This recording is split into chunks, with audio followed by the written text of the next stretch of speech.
Hello friends and welcome back for episode 37 of our Spelunky Let's Play. I know it's been a while, I know we haven't gotten a chance to hang out in a Spelunky-oriented context lately, but, well, there's been a lot of things going on outside of the sphere of my usual LP happenings, as I've, tried to inform you guys through my Twitch chats and things, as well as Twitter, but we're not going to get into that so much today. Today's goal in Spelunky is to try and continue our progress towards filling out what we need to fill out in the journal.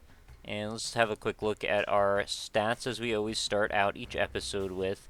There's a bunch of things we need to unlock, but I'm sort of realizing as I look around through these menus here that there's not like a way to just look at the journal from the main menu, which is kind of weird. I guess this isn't a thing that people really need to do a lot, but I just kind of wanted to flip through it. So we'll just start up a game and we'll see what happens. So the other thing is, aside from the journal, I also have a couple more characters to unlock. And I'm just going to flip through all the characters real quickly so you can see which ones I have. And maybe you can tell me in the comments which ones I'm missing, because for some reason it's not striking me as one or two of them even. Like, I can't remember either of the ones that aren't unlocked right now. Have I seen Purple Pirate Lady yet? There's a chance that one of them... Oh, that might be what it is. I think some of them are unlocked on my other save, the one that I used for Twitch streaming. But since I had those two separate, and now I'm not using the two as separate anymore, I just forgot which ones I'd unlocked in one and not the other. So yeah, that is probably what the case is. I see Purple Pirate Lady is not involved. So we're going to go with Red. And we're going... The back of his turban looks just like a human heart, and it just freaks me out a little bit every time I see that. So we're going to see if we can maybe unlock some characters and maybe finish out our journal entries. Still have to... Oh, wait. Select. We can now get to the journal. So we're going to look at places. I'm pretty sure places should be filled, hopefully. I've been to the Haunted Castle. I've been to the Worm. I've been to the Mothership. Yeah, so that's all the places. Places are done. All these places and things that came before. So monsters, this is certainly a place where there's going to be some things missing. And I've been curious to look at this again for a while because I haven't looked at how many kills and killed by I have for each enemy. Quite a few. Interesting to see how disproportionately higher the numbers are for the earlier enemies than the later ones, I have a feeling. Well, I'm pretty sure that's going to be the case. Look at the ratio on freaking Shopkeeper. Kills 43, killed by 21. So, like, almost half the time it's been killed by versus killed. Whatever. 6 Scarab kills. I didn't want to do it every single time, I guarantee you that much. Blue Frog OP, clearly. We've got some Piranha Land action. We've got Giant Frog. So far, these are all filled in, though. Oh, I've never killed Old Bitey. I guess that's a mission that I could undertake. I need to kill Old Bitey. And I've never killed a Golden Monkey, but I've never really seen a need to. There's a missing slot. That's probably going to be from the castle level. Okay, I've killed both of the Bacterium and the Worm Egg. Still going strong all the way through Ice Caves. I've killed an Alien Lord.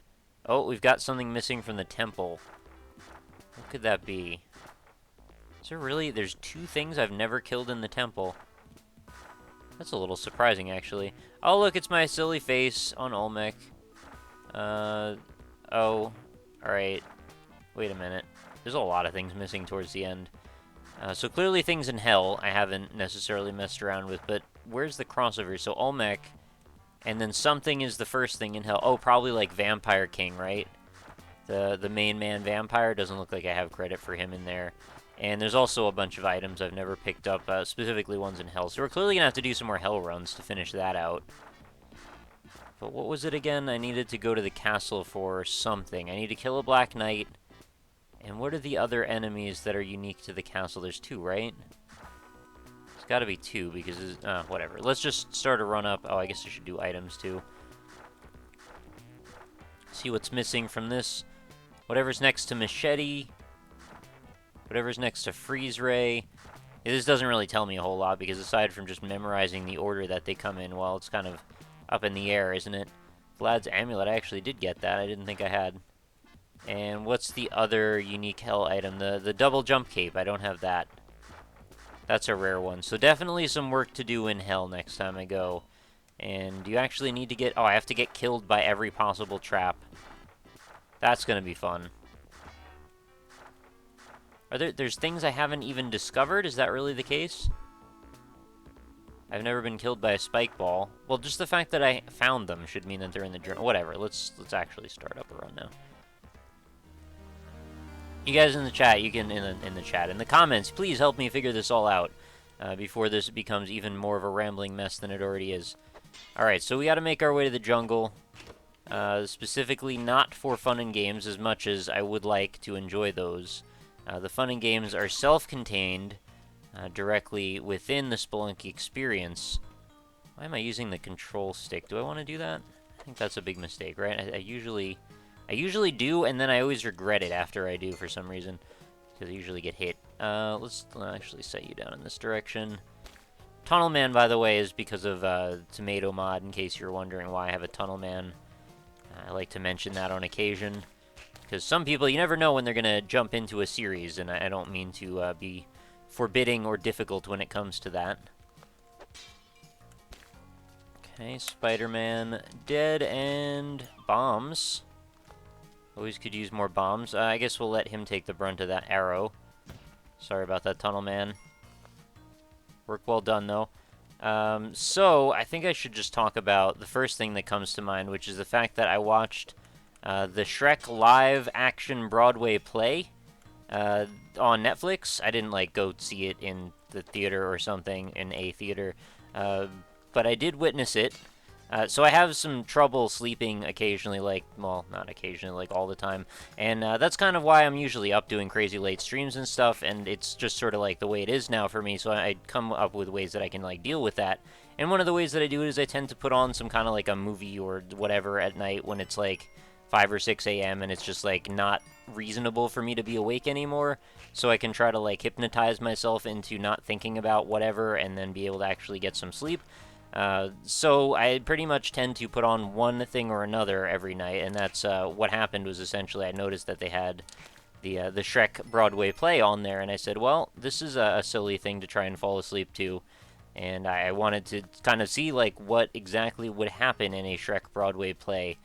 Needless to say, well, maybe not needless to say, and this is going to come across as maybe a little bit confrontational. I don't mean it that way, and I mean no insult. If you're a theater fan or anything, I probably honestly just don't understand the appeal, but I'm not really a theater fan. I don't really get it. But I also have no disrespect for people who are. But I didn't understand it at all. Like, the Shrek thing, I get the ironic humor value of Shrek, and I get that it's, I don't know, there's something about it that's, like, kind of endearing in its stupidity. Like, it's just a ridiculous thing. I mean, they actually did have some kind of funny moments in it legitimately when I was, like, 12. Or whatever age I was when Shrek originally came out. Looking back at it as an adult, though, like, obviously it's geared to be one of those, you know, it's the kind of the titular kids movie that adults can watch kind of thing, right? So there's, like, layers, like an ogre, essentially, and I think that's totally cool. But what they did with the Broadway play seemed to be, in my opinion, and this is only from watching, like, the first 15 or so minutes of it, which is as long as I keep my eyes open for, basically it just was, like, totally serious and unironic in its delivery. It was like, it had some humor, but it was like kind of weird humor. It was the beginning of the thing was like Shrek's parents being like, well, you're 7 years old now, and as an ogre, that means we don't care about you anymore, so we're going to send you off into, you know, to your potential death out into the world, and if you don't make it, then that sucks to be you, but you're an ogre, so life's tough. So, you know, buck up. And that would be funny if this was designed for adults, which it maybe was, but everything about it other than that one thing, that one joke, quote-unquote joke, seemed like, well, it's very much not geared toward adults. It seemed like it was supposed to be having kids watching it. So, fine. I mean, one or the other, though, right? Like, that doesn't seem like a thing that kids would laugh at. Like, oh, my parents could just, like, send me off into the wilderness. Well, I don't know. It's an ogre, so I guess we're hoping, like, that kids aren't drawing that conclusion that this is the same, but, like, I don't know. I feel like kids have trouble sometimes differentiating between reality and fantasy, and that seems like a kind of a mean thing to say. Like, hey, your parents might just decide to send you off into the woods one day. Man, this got to be a way darker, more sad thing than I expected it to be. I didn't actually mean to go into this much detail on this one element. What I was just going to say is, like, I don't really get the Shrek play. I don't get it. It doesn't make sense to me. There seems to be something a little off about it. And I'm curious to hear what anyone else who's watched this has to say about the situation. And not actually the situation, like the Shrek situation. Yep, Scorpion's got to go. So yeah, if you watch it, if you catch it on Netflix or whatever, feel free to let me know what your comments on that are. If it gets better later, maybe, that would also be interesting to know, because the singing, like, I shouldn't say the singing delivery was fine, but, like, the song itself that I heard them delivering, like, the lyrics were really bad. I guess that's just, like, how musicals might be, though, like, and that came out wrong. Not that it's bad, but, like, it's sort of, like, a different level of corny satire that I don't think I'm conscious of or that I can relate to. There's, like, whole demographics worth of stuff that, like, obviously is not designed for me, and that's particularly fine. I'm not saying that it's not, but I don't get it. So, yeah, I would like to get it, though. That's why I'm talking about it for this long. You know, things to do with Shrek, like, clearly my wheelhouse, right? So, like, why are we belaboring that I can't get it? I should be able to get it, right? That's what I want. Anyway, I got a new Jedi. That's a good thing. So we're gonna keep going on, trying to make our way to the jungle, not dying, and all of that. Seems like we're doing okay so far. Got a good degree of tomatoes. I've made a sacrifice so far, I believe. One, potentially. Yeah, it's been one, I think. And we're not gonna get a second one, I don't think, at all. Doesn't seem to be another dude, or another altar here. Yeah, so to continue the point on Netflix, though, like, really great service for $8. I got on this little bit of a Twitter rant the other day, though, about, like, how crappy it's going to be if my ISP, which happens to be Time Warner Cable, I just sort of slurred over that, got already bought, I think, by Comcast, which Comcast is known for putting bandwidth caps for data on people. And I really would be someone who stands to lose a lot of important things in my life to a data cap if that actually ends up being a thing. And it seems like chances are it probably will be a thing because, like, wow, corporate greed, right? I don't want that at all, and I know it might be a little too late to do anything about it at this point, but between that kind of thing, like not being able to watch Netflix without getting charged extra, or potentially having issues with, like, Steam, because I was talking about how Steam games tend to update constantly, and one of the More of the Vikings, in fact, an early access game that I have in my Steam library, had a, like, 4.8 gigabyte update, which obviously is just, like, a re-download of the entire game, and I don't know why they're doing that. I guess they have a right to do whatever they're going to do with their game, but, like, if that's going to be a thing that, like, data caps are in place, that's going to make life really, really confusing and difficult for dealing with downloads for games and stuff, so I'm not super psyched about that at all. But what else? So, like, Netflix, what I'm proposing, or what I'm imagining is going to happen, is they're going to start charging people for packages to, like, have access to certain services, right? So, like, Netflix is a very popular streaming service, and obviously it hogs more bandwidth than other things. I would probably equate it to something like a BitTorrent type thing, where it's using up tons and tons of memory, or bandwidth rather, and that's going to be a problem for people because, well, obviously they want to recoup that cost and essentially make it so they can get as much money out of everyone as possible.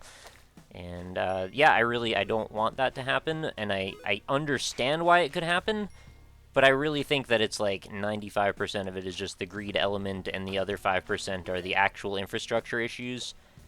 Someone who has more qualifications with dealing with networking stuff can feel free to jump in and let me know to what degree I am wrong about that, because I'm sure I'm wrong to some degree in saying that at all. But I think it's a little crazy, and it worries me a whole bunch if this all goes through the way that it sounds like it might. But on the upside of things, like, as of right now, I can decide to, if I really want to, I can just watch the Alaskan Gold, I almost wanted to call it Deadliest Catch, but that's not what it is. They have these gold shows. I think I've even talked about this in the past on this particular series. They have these gold shows on, like, Discovery Channel, and they're just every single possible permutation of, like, dudes in scary situation pulling gold out of the earth and then selling it. Because we're obsessed with that concept again, I guess, because there was, like, a California gold rush back in the day, and now we're doing, like, the modern day gold rush of, like, under the ocean using technology and finding stuff. I think it's kind of cool, actually. It's fun to watch people getting into these situations and like how much they risk for that. I know it's a reality show, so it's like probably 10% of it is actually based in truth, but even the way it's filmed can be kind of exciting and stuff. So, I have a good time watching it. But for whatever reason, there was like the 5th episode of this like underwater deep sea diving show where they get gold out of the bottom of the Bering Sea by scuba diving for it. And I just kept falling asleep to the 5th episode, never finishing it for some reason.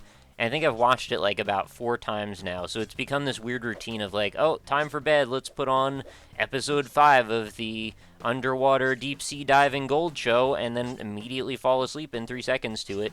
But I kind of don't want to actually watch it, like, and see the whole thing, because then I won't be able to fall asleep to it anymore. It won't have any relevance or interest to me. It'll just be like, oh, well, I've seen that, so I won't put it on anymore. So it's sort of like I'm in this bizarre state of stasis, of total stasis, where it's like I don't want to finish the episode, but I also want to because I actually want to see it because I find it sort of fascinating. The dudes in that show are completely out of their minds, by the way. Again, I know that this is reality TV we're talking about, so like the amount of reality manipulation that's going on, it's just so funny to me that like the definition of reality TV is absolutely not reality.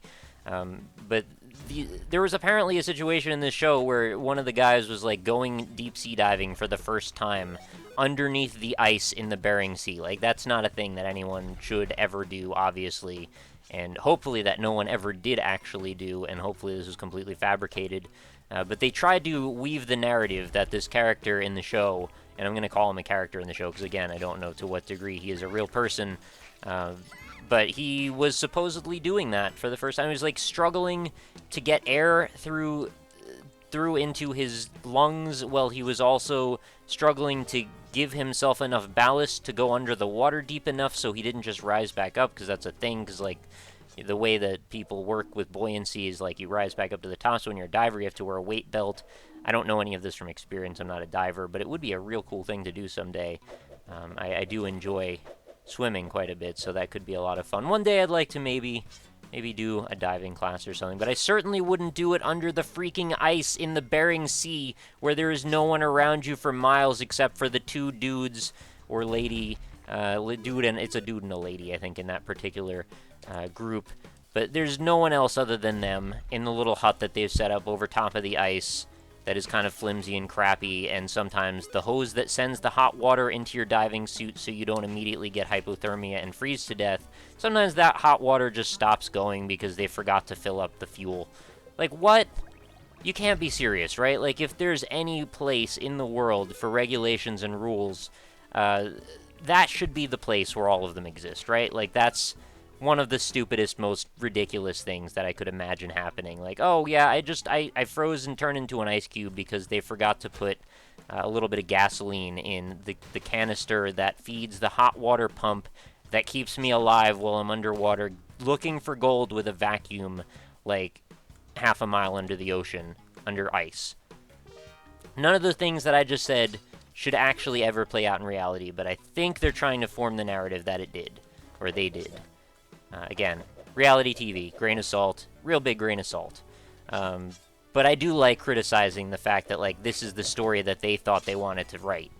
You know, like, this is a thing that you thought we would all find plausible and reasonable, that people could actually be that negligent. Maybe they actually are that negligent, but if they are, I'm real scared for the lives of these poor people that are risking everything to get a few $1,000s to feed their family or whatnot with. Like, that's crazy talk.